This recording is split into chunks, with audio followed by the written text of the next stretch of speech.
Hi friends, welcome back. ഇന്ന് ഞാൻ വന്നിട്ടുള്ളത് ഒരു ഹെൽത്തി ആയിട്ടുള്ള കുക്കീസിൻ്റെ റെസിപ്പി ആയിട്ടാണ് കേട്ടോ. അമൃതം പൊടി വെച്ചിട്ടാണ് നമ്മൾ ഈ കുക്കീസ് ഉണ്ടാക്കുന്നത്. അപ്പോൾ അമൃതം പൊടി വെച്ചിട്ടുള്ള കുറുക്കൊന്നും കഴിക്കാത്ത കുട്ടികളുണ്ടെങ്കിൽ ഇതുപോലെ ബിസ്ക്കറ്റ് ഉണ്ടാക്കി കൊടുക്കുകയാണെങ്കിൽ അവർക്ക് എന്തായാലും ഇഷ്ടമാവും. ഓവനില്ലാതെയും നമുക്ക് ഈ ബിസ്ക്കറ്റ് ഉണ്ടാക്കിയെടുക്കാം. ഞാനിത് ഈ ഒരു വീഡിയോയിൽ രണ്ട് രീതിയിലും കാണിക്കുന്നുണ്ട്. ഓവനിൽ തയ്യാറാക്കുന്നതും ഓവനില്ലാതെ നമ്മൾക്ക് എങ്ങനെയാണ് ഈ ബിസ്ക്കറ്റ് തയ്യാറാക്കുക എന്നുള്ളതും കൂടി കാണിക്കുന്നുണ്ട്. അപ്പോൾ നമുക്ക് എങ്ങനെയാണ് ഇത് തയ്യാറാക്കുക എന്നുള്ളതും നോക്കാം.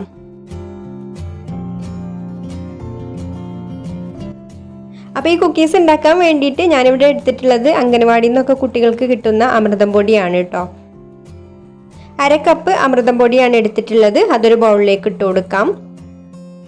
പിന്നെ ഇതിലേക്ക് 1/4 കപ്പ് മൈദയും കൂടി ചേർത്ത് കൊടുക്കുന്നുണ്ട്. ഇനി ഇത് രണ്ടും കൂടി നന്നായിട്ടൊന്ന് മിക്സ് ചെയ്തെടുക്കാം. അമൃതം പൊടി അത്യാവശ്യം നന്നായിട്ട് മധുരമുള്ള കാരണം ഇതിലേക്ക് വേറെ പഞ്ചസാര ഒന്നും ചേർത്ത് കൊടുക്കേണ്ട ആവശ്യമില്ല. ഇനി കൂടുതൽ മധുരം വേണമെന്നുള്ളവർക്ക് 1 ടീസ്പൂണ് പഞ്ചസാര പൊടിച്ചതൊക്കെ ചേർത്ത് കൊടുക്കാം. ഞാനിവിടെ ഇതിലേക്ക് 1 ടീസ്പൂണ് പൊടിച്ച പഞ്ചസാര ചേർത്ത് കൊടുക്കുന്നുണ്ട് കേട്ടോ. എന്നിട്ട് ഒന്നും കൂടെ മിക്സ് ചെയ്തെടുക്കാം. ഇനി നമുക്കിതിലേക്ക് ആവശ്യത്തിന് ബട്ടർ ചേർത്ത് കൊടുത്തിട്ട് ഒന്ന് കുഴച്ചെടുക്കണം. അപ്പോൾ ഞാൻ ആദ്യം 2 ടേബിൾ സ്പൂൺ ബട്ടറാണ് ചേർത്ത് കൊടുക്കുന്നത്. എന്നിട്ട് കൈ വെച്ചിട്ട് നന്നായിട്ടൊന്ന് കുഴച്ചെടുക്കുക. പിന്നെ ആവശ്യമുണ്ടെങ്കിൽ നമുക്ക് ബട്ടർ ചേർത്ത് കൊടുക്കാം. ഇനി ബട്ടറിന് പകരമായിട്ട് വേണമെങ്കിൽ നിങ്ങൾക്ക് നെയ്യ് ചേർത്ത് കൊടുക്കാം കേട്ടോ. നമ്മൾ നെയ്യ് ബിസ്ക്കറ്റൊക്കെ ചെയ്തിട്ടില്ലേ, ആ ഒരു രീതിയിലും ചെയ്യാം.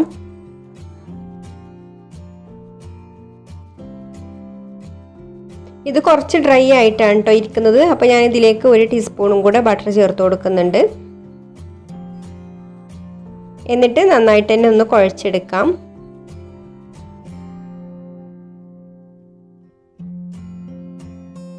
അപ്പോൾ മാവ് ഇതുപോലെ നന്നായിട്ട് നല്ല സോഫ്റ്റ് ആയിട്ട് കുഴച്ചെടുത്തിട്ടുണ്ട്. ഇനി ഈ മാവ് ഒന്ന് ലൂസായി കിട്ടാൻ വേണ്ടിയിട്ട് ഇതിലേക്ക് 1 ടീസ്പൂണ് പാലും കൂടെ ഒഴിച്ചു കൊടുത്തിട്ട് ഒന്നും കൂടി നന്നായിട്ട് കുഴച്ചെടുക്കാം. അപ്പോൾ നമ്മൾ ഷേപ്പാക്കി എടുക്കുമ്പോൾ വിള്ളലും പൊട്ടലൊന്നും വരില്ല. അപ്പോൾ നമ്മൾ ഇതുപോലെ തന്നെ പാല് ചേർത്ത് കൊടുത്തിട്ടില്ലെങ്കിലും കുഴപ്പമില്ല. അപ്പോൾ നമ്മൾ പാല് ചേർത്ത് കൊടുക്കുകയാണെങ്കിൽ നമുക്ക് ഒന്നും കൂടെ ഷേപ്പാക്കി എടുക്കാൻ കുറച്ചും കൂടെ ഈസിയാണ്. എന്നാൽ കൂടുതലായിട്ട് പാല് ചേർത്ത് കൊടുക്കുകയും ചെയ്യരുത് കേട്ടോ.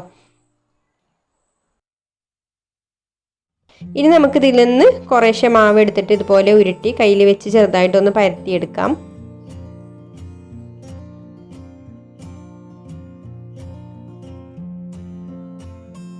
ഇതുപോലെ കയ്യിൽ വെച്ച് പരത്തി നല്ലൊരു ഷേപ്പാക്കി എടുക്കുക.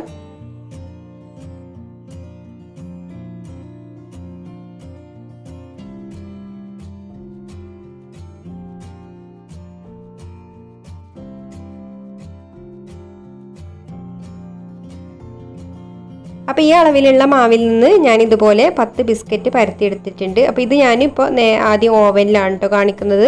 അപ്പോൾ ഓവനിൽ ബേക്ക് ചെയ്യാനുള്ള ബേക്കിംഗ് ട്രേയിൽ ഒരു ബട്ടർ പേപ്പർ വിരിച്ചു കൊടുത്ത് അതിലാണ് ബിസ്ക്കറ്റ് എല്ലാം വെച്ച് കൊടുത്തിട്ടുള്ളത്. ഇനി ബിസ്ക്കറ്റിൻ്റെ മുകളിലായിട്ട് ഇതുപോലെ ഒരു 3-4 ചോക്കോ ചിപ്സും കൂടെ വെച്ച് കൊടുക്കാം. ഇനി ഇത് പ്രീഹീറ്റ് ചെയ്ത കൺവെൻഷൻ ഓവനിൽ 200 ഡിഗ്രി സെൽഷ്യസിൽ ഹൈ റാക്കിൽ വെച്ചിട്ട് ഒരു 15 മിനിറ്റ് ബേക്ക് ചെയ്തെടുക്കാം.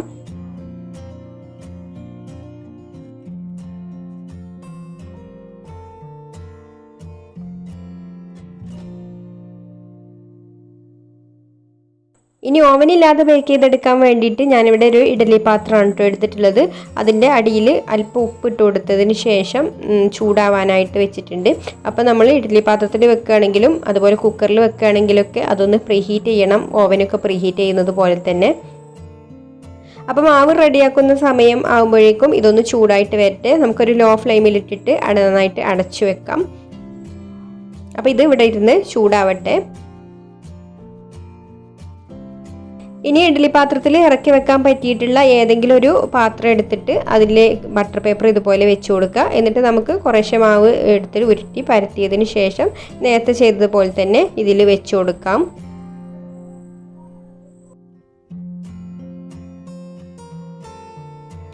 ഇപ്പോൾ ഇവിടെ പരത്തി എടുത്തിട്ടുണ്ട്. ഇനി ഇതിൻ്റെ മുകളിലായിട്ട് അല്പം ചോക്കോ ചിപ്സും കൂടെ വെച്ച് കൊടുക്കാം. ഇനി നമുക്കിത് ചൂടായിട്ടുള്ള നമ്മുടെ ഇഡ്ഡലി പോട്ടിലേക്ക് വെച്ച് കൊടുക്കാം. അപ്പോൾ ഇത് ഇഡ്ഡലി പോട്ടിൽ തന്നെയുള്ള പാത്രം ആയതുകൊണ്ടാണ് കേട്ടോ ഇതിൽ കറക്റ്റായിട്ട് തന്നെ നിൽക്കുന്നത്. ഉയർന്ന് തന്നെ നിൽക്കുന്ന ഒരു തട്ടാണിത്, ഹോളുള്ള. അപ്പോൾ നിങ്ങളിനി വേറെ ഏതെങ്കിലും പാത്രത്തിലാണ് വെക്കുന്നതെന്നുണ്ടെങ്കിൽ കുറച്ച് ഉയർത്തിയിട്ട് വെക്കണം കേട്ടോ. നമ്മൾ കേക്കൊക്കെ ബേക്ക് ചെയ്തെടുക്കാൻ വെക്കുന്നത് പോലെ തന്നെ എന്തെങ്കിലും ഒരു റിങ്ങോ സ്റ്റാൻഡോ വെച്ചിട്ട് അതിന്മേൽ വേണം പാത്രം വെച്ച് കൊടുക്കാൻ, ബിസ്ക്കറ്റിൻ്റെ പാത്രം വെച്ച് കൊടുക്കാൻ. ഇനി നമുക്കിത് അടച്ച് വെച്ചിട്ട് ലോ ഫ്ലെയിമിലിട്ടിട്ട് ഒരു 15 മിനിറ്റ് ബേക്ക് ചെയ്തെടുക്കാം. അതിൽ കൂടുതൽ സമയം വെക്കണ്ട കേട്ടോ. 15 മിനിറ്റ് കൊണ്ട് തന്നെ ഇത് റെഡിയാവും. അപ്പോൾ ഓവനിൽ വെച്ചിട്ടുണ്ടായിരുന്ന കുക്കീസ് ഇവിടെ റെഡി ആയിട്ടുണ്ട്. ഇപ്പോൾ 15 മിനിറ്റ് ആയിട്ടുണ്ട് കേട്ടോ. ഇനി നമുക്കിത് പുറത്തേക്ക് വെക്കാം. അപ്പോൾ നമ്മളിത് എടുക്കുന്ന സമയത്ത് നല്ല സോഫ്റ്റ് ആയിട്ടാണ് കേട്ടോ ഉണ്ടാവുക. ഈ ഒരു സമയത്ത് നമ്മൾ ഇതിൽ നിന്ന് എടുത്ത് നോക്കരുത്, അപ്പോൾ പൊടിഞ്ഞു പോവും. നല്ല സോഫ്റ്റ് ആയിട്ടാണ് ഇപ്പോൾ ഇരിക്കുന്നത്. പിന്നെ കുറച്ച് സമയം കഴിഞ്ഞാലേ ഉള്ളൂ ഇതൊന്ന് ഹാർഡായിട്ട് വരിക. അപ്പോൾ നമ്മൾ ഇഡ്ഡലി പോട്ടിൽ വെച്ചിട്ടുണ്ടായിരുന്ന ബിസ്ക്കറ്റ് ഇപ്പോൾ റെഡി ആയിട്ടുണ്ട്. 15 മിനിറ്റ് കഴിഞ്ഞിട്ടുണ്ട് കേട്ടോ. ഇനി നമുക്കിത് പതുക്കെ പുറത്തേക്ക് എടുത്ത് വെക്കാം. നല്ല ചൂടുണ്ട് കേട്ടോ ഇപ്പോൾ. അപ്പോൾ ശ്രദ്ധിച്ചിട്ട് എടുക്കുക. എന്നിട്ട് ചൂടാറിയതിന് ശേഷം മാത്രം ഇത് എടുത്താൽ മതി. ഇപ്പോൾ നമ്മുടെ കുക്കീസ് എല്ലാം ഇവിടെ ചൂടാറി വന്നിട്ടുണ്ട്. നല്ല ക്രഞ്ചി ആയിട്ടുള്ള നല്ല ക്രിസ്പി ആയിട്ടുള്ള ബിസ്ക്കറ്റായിട്ട് കിട്ടിയിട്ടുണ്ട്. അപ്പോൾ ഓവനിൽ വെക്കുന്ന ബിസ്ക്കറ്റിൻ്റെ മാറ്റം എന്താണെന്ന് വെച്ചാൽ ഓവനിൽ മുകൾ ഭാഗം ബ്രൗൺ കളറായിട്ട് വരും. പക്ഷേ സ്റ്റൗ ടോപ്പിൽ വെക്കുന്നതിൻ്റെ അടിഭാഗമാണ് കേട്ടോ ബ്രൗൺ കളറായിട്ട് വരിക. അല്ലാതെ ടേസ്റ്റിനും അതുപോലെ അതിൻ്റെ ക്രിസ്പിനെസ്സിനും ഒന്നും യാതൊരു മാറ്റമില്ല. കണ്ടല്ലോ, നല്ല പൊടിഞ്ഞു പോരുന്ന ആ ഒരു നല്ലൊരു ബിസ്ക്കറ്റിൻ്റെ ഒരു രൂപത്തിൽ തന്നെ കിട്ടിയിട്ടുണ്ട്.